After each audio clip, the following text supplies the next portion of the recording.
Vou morrer. E vou ao cine con Luis. E vou morrer máis. Pues a ver, la peli estuvo bien, a mí me gustó, a Oscar no, pero bueno, a ver, es como, joder, la intermediación para que saquen otra saga, ¿sabes? Porque es lo que es.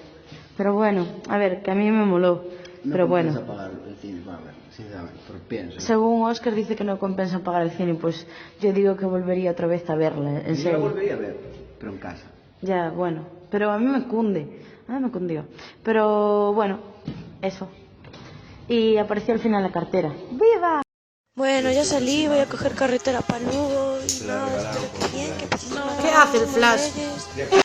Tengo muchísima hambre y no sé, estoy bien cansada, pero guay. Y nada, con suerte llego a Lugo bien. Nada, un besito. Hablamos, ¿vale? Te aviso cuando venga. Un biquiño. Estoy en el semáforo de al lado de casa, así que ya aparco y estoy. Besito. Hola chicas, buenos días. No sé si lo visteis ya, pero se murió David Bowie. Bueno, quería deciros un besito. Voy a contar un plan. Non sei a que hora chego, pero ia estar na tua casa un rato. Logo saco ali. Logo volví a tua casa. E logo se queres me acompañas a miña e perdemos a tarde. Lila xa está chipeada.